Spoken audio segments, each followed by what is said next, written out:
Hi everybody, this is my HiFiMAN HE-350 long-term review after 2 months of use. Now, the HE-350s are open back, wired headphones with a 50mm dynamic driver coming in at around 99 USD as a drop.com exclusive. However, these are now discontinued and can be found on the used market for a lot less money. Now, taking a look at the box and the accessory it comes with, the HE-350s does come with this relatively nice box, and it comes with these stock velour pads, and of course the standard HiFiMAN 1.2 meter rubber cable ending at 3.5mm to 1/4 inch with the adapter. The connectors in the ear cups themselves are unfortunately 2.5mm, but at least they are removable. The cables and accessories are fine, nothing really to complain about. Now, moving on to the build, I think in general HiFiMAN isn't really known for build quality, and unfortunately the HE-350s are no different. They're built mostly of plastic with some metal in the headband and on the grills. They rattle and make, can you hear that? Make weird noises when you move them around and feel quite flimsy. Now onto the ear cups. The grills, again, are made of very thin metal and they do rattle in the ear cup, with the rims and the holders of the cup also made of plastic. However, the tilt and swivel of the cups were actually quite nice. They can tilt and swivel in almost any direction in any way you wanted to. Now, again, the stock ear pads of the HE-350s are these very shallow velour pads that I actually replaced with these brainwave angled leather comfort pads that are much more comfortable. More on this later. And of course, inside the cup you will find a layer of foam and the driver, so nothing really special. Now, the main controversy of the build are the arms and the headband. Unfortunately, the arms connecting the headband to the ear cups are made of very thin plastic, which is definitely a breaking point for many HiFiMAN HE-300 and 400 line headphones. Now, another major breaking point is where the headband actually connects with the ear cups and the arms. It's also made out of cheap plastic, and I've definitely seen many reports of units breaking in these spots. The second part is that the HE-350s are also using the older style HiFiMAN headband structure that's made of metal here, with these two plastic clips to adjust the head strap. The clips rattle and make loud clicks when adjusting. Doesn't really feel very satisfying, but gets the job done. Interestingly, I'm not sure, but to me, the HE-350s are actually using a very similar, if not the same headband as the HiFiMAN Aria, which is a pair of headphones that costs over 1,600 USD, which is pretty crazy to me.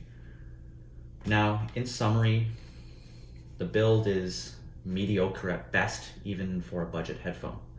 Luckily, my unit of these HE-350s have no build issues and are working just fine. Now, if the build concerns you, you should definitely look at the SHP 9500 for the price instead. More on this later.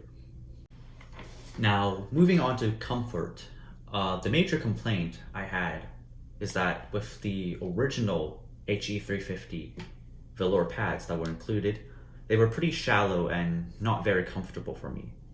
They also leak a lot of sound, which makes the bass roll off, so I replaced the stock pads with these brainwave angled leather comfort pads. These are very, very plush and they are much more comfortable for me and seal a lot better against the ear. Now, the headband adjustment and the leather strap is also very comfortable and fits well for most head sizes. The ear cups also have very low clamping force, so there's not much clamp. And because of the plastic build, the HE-350s are only 301 grams, so they are very lightweight on the head. Overall, these are very lightweight and comfortable headphones. Now, moving on to power requirements, the HE-350s have a low impedance of 19 ohms and a low sensitivity of 93 decibels. This basically means that they do require some power. They work decently off of my laptop or phone, but definitely need a budget amp or DAC to power them. So for this review and the months I've been using them, it's off camera, but I've been powering the HE-350s with my HiFi Zen stack at medium gain through the single-ended cable. Now finally, onto the sound. So I'll put this on screen. Taking a look at the frequency response graph provided by Drop, starting with bass, mid-bass definitely has emphasis and bleeds into the mid-range in my opinion, which is similar and expected from most budget dynamic headphones. The bass is very bloomy as shown by the bass shelf on the graph, and there's more bass than I would like personally.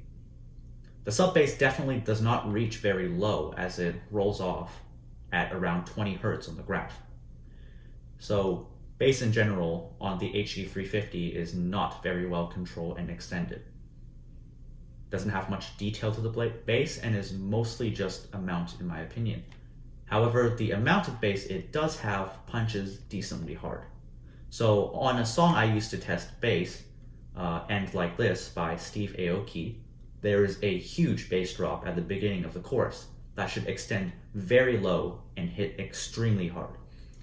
These headphones simply sounded bloated and not deep in that example.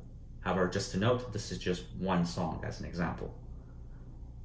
Now, comparing the HE-350s to my budget reference headphones, it's off screen. The Sennheiser HD560S. The 560S is definitely cleaner, more detailed, and has a more linear bass response. It hits hard, but without bloat, and is excellent for the price. However, the 560S definitely has less bass overall than the HiFiMANs. Now, just to note, that really isn't a fair comparison as the Sennheiser 560S is over twice the price of the HE-350s at around $200 USD. Now, moving on to mid-range. In my opinion, it is definitely stepped back. Not exactly recessed, but more so, in my opinion, overwhelmed by the bass and treble. On the frequency graph, mid-range frequencies continue to roll off compared to the bass and treble, more so at the 2 to 3 kilohertz. Vocals sound decent with average detail, but along with many acoustic instruments such as piano or guitars, they are pushed back by other frequencies, and they don't feel really present or full-bodied. Again, using test tracks, this is quite obvious when in the OSTs of Radiant and Boiling Blood from Arknights. In the extremely busy soundtracks, bass and treble on the HE-350s almost completely overwhelm and cover up the vocalists. Again, comparing these to the HD560S, the 560S vocals are more clear and come through the soundtrack and background excellently, with the mid-range definitely not being a strong point for the HiFiMAN HE-350s. Moving on to dynamics. In simple terms, the HE-350 simply lack dynamics, as expected of budget dynamic headphones of this price. There's simply not much detail in the dynamics, in my opinion, as all frequencies except for some of the recessed mid-range sound basically the same in volume and presentation. I think this leads pretty well to soundstage and imaging. Despite being an open back, the HE-350s doesn't sound very open at all, with narrow and average soundstage and imaging. Although not very wide, the soundstage doesn't sound intimate to me either, which is very bizarre to me. In my opinion, the HE-350 lacks soundstage. mostly only capable of average left and right, but not really forward and back. Imaging is also not very great on the HE350s, being not very well defined and sounds almost smeared or bloated like the mid-bass. Again, comparing to the Sennheiser HD560S in Test Track, Nobody Knows by Autograph, there's an interlude in the song where the imaging of the song goes from left to right in individual notes. Sounds very cool.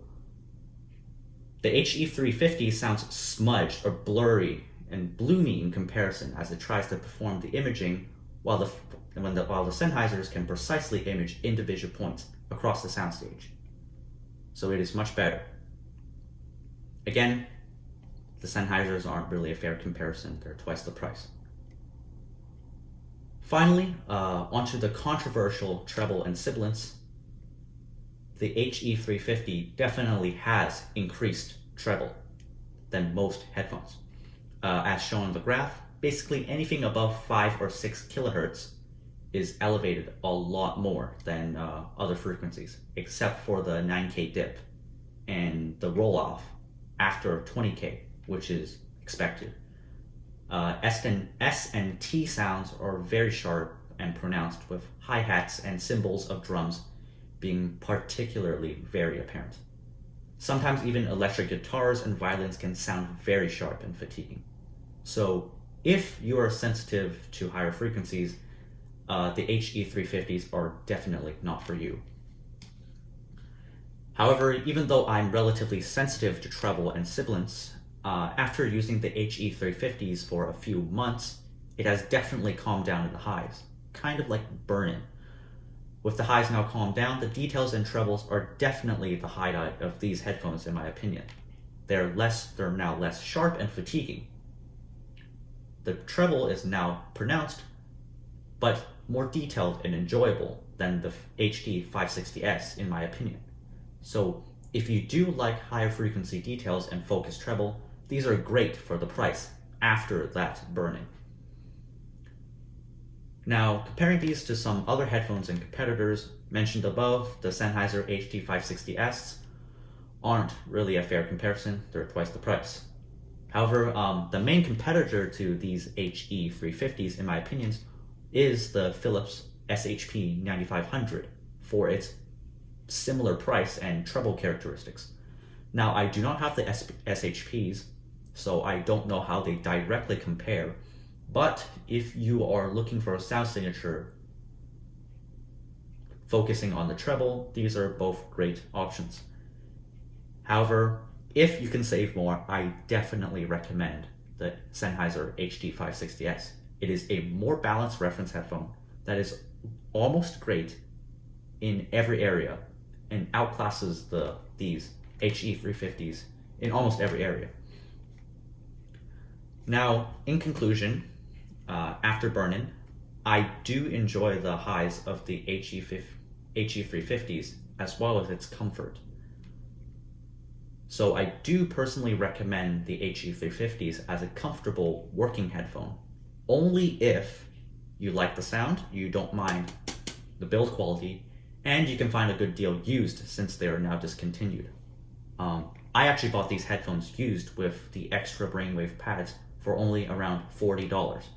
So if you can find the HE350s for under $70 in good condition with the extra brainwave pads, I'd say it's worth the price.